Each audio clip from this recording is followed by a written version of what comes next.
The wind moved across the plains like a restless spirit, carrying with it the scent of snow and pine, whispering against the rough boards of a lonely cabin. Smoke curled upward in a wavering column, but the warmth inside belonged only to one man.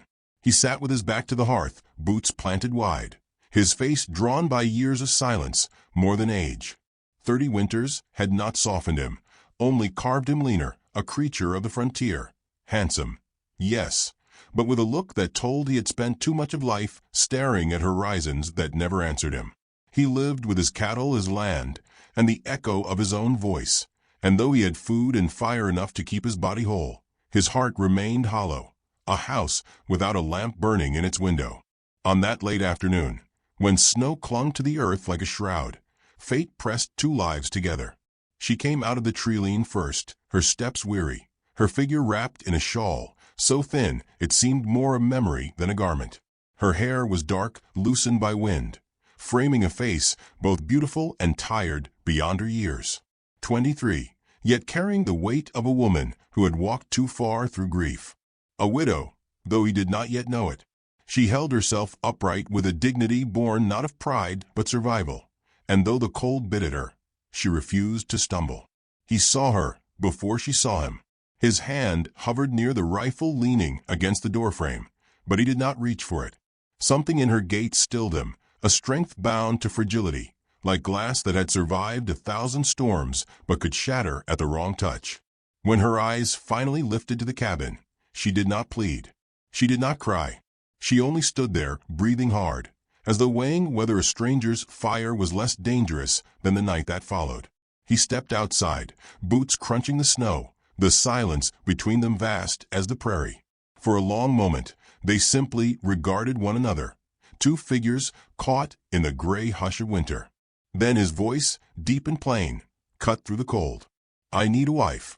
You need shelter. No ornament, no poetry. Just truth, spoken without hesitation." She blinked at him, caught between distrust and exhaustion. The offer sounded less like a proposal and more like a pact with the land itself. Yet she did not turn away.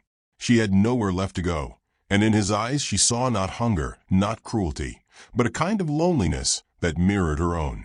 Slowly she nodded, the smallest movement, but enough. Inside, the cabin smelled of smoke and leather. He placed a bowl of stew in her hands. She ate carefully, as though afraid the food might vanish if she moved too quickly. He did not speak again, only watched the frost melt from her hair, the color return to her cheeks. When she finished, she set the bowl aside and kept her gaze lowered, not in submission, but in guardedness. He respected the silence, knowing better than to break what was not yet ready to bend. Days passed like this, each carrying them deeper into winter. She took to the chores naturally, mending clothes, stirring pots, sweeping the rough floor. He continued with his labor, splitting wood, tending animals, riding fences. They spoke little, but their silence was not empty. It filled with the rhythm of 2 lives running alongside each other, hesitant but steady. In the evenings he would glance at her across the firelight, and she, when she thought him unaware, would study his hands, his shoulders, the way his brow softened in rare moments of rest. The world outside did not sleep. At the trading post, whispers began. A rancher muttered about the cowboy who brought a native widow into his house. A storekeeper raised brows, but none dared challenge him directly. The prairie had its cruelties, and prejudice was one of them. But out here, survival often silenced tongues faster than malice could sharpen them. She felt their stares when she visited the store, clutching a small list he had written, her posture rigid, her eyes fixed forward. She returned each time to the cabin without complaint, but he could read the weight in her silence, the way her hands lingered on the latch before stepping inside. At night, when the wind screamed through the trees, she whispered to herself in her language, words he could not understand. Once, he heard a name repeated, soft and sorrowful.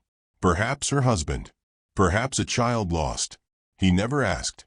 He simply added another log to the fire and let the warmth speak in his stead. The storm that changed them arrived without warning, swallowing the cabin in white. For 3 days the wind tore at the walls, and the snow piled against the windows, turning the world into a coffin of ice. They rationed food, melted snow for water, and huddled close to the flames. With nowhere to retreat, their silence cracked open. She spoke first, telling him a memory of her childhood, of a river that sang in the summer, of her mother weaving stories into beadwork. Her voice was hesitant, like a bird testing the air after long stillness, but once she began, she did not stop until her eyes shone with tears. He listened. He did not interrupt, did not offer comfort she had not asked for. He simply let her words fill the cabin, and when her voice faltered, he said softly, "I reckon stories keep us alive more than bread does." She looked at him, then really looked, and for the first time there was no distance in her gaze. When the storm broke, silence fell again, but it was different now, less guarded, more companionable. They stepped outside together into a world remade, snow glittering beneath the sun, the air sharp and clear. For a moment, it seemed they might find peace. But peace on the frontier was always fragile. The first sign of danger came on a still afternoon, when a drifter rode up to the cabin. His smile was crooked, his words slick with mockery. He looked at her too long, too boldly, and she stiffened beneath his stare. The cowboy stepped between them, his voice calm but iron-edged. "Keep riding." The drifter laughed, spat into the snow, but when the cowboy did not move, when his hand rested casually near the rifle that leaned against the post, the man's bravado cracked. With a sneer, he turned his horse and left, though not without a promise thrown over his shoulder. "You'll regret it, friend." She stood frozen until the rider vanished into the trees. Only then did her knees tremble. He touched her arm, light as snowfall, steadying her without pressing. For the first time, she leaned into him, not much, just enough to let him know she trusted his presence. And in that moment, something shifted. Protection was not possession. Shelter was not chains. She understood now that his proposal had never been about ownership. It had been about survival, yes, but also about seeing in her not weakness, but worth. That night by the fire, he spoke his truth. "I was lonely long before I found you," she answered, voice low but sure. "And I was homeless long before I lost my home." Their hands found each other then, fingers trembling, heart steady. It was not passion that bound them, but choice, the choice to no longer face the world alone. The snow melted in time, rivers swelling, grass breaking through the frost. Life returned to the land, and with it, a fragile sense of hope. But in the quiet of the night, both knew the world still watched, still judged, still threatened. Yet the cabin no longer felt like a hollow place. It breathed now with shared footsteps, shared meals, the faint echo of laughter waiting to be born.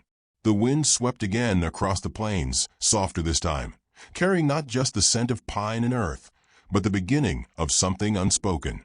The cowboy looked at her across the table, and for once he did not see winter in her eyes. He saw spring, waiting, patient, unafraid.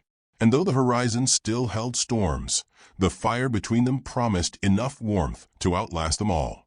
The night closed around the cabin, stars like watchful lanterns above. They sat in silence, their hands still joined, neither speaking the words that hovered between them. They did not need to. The silence was no longer empty. It was full, heavy with promise, leaving the story open, unfinished, yet already changed forever.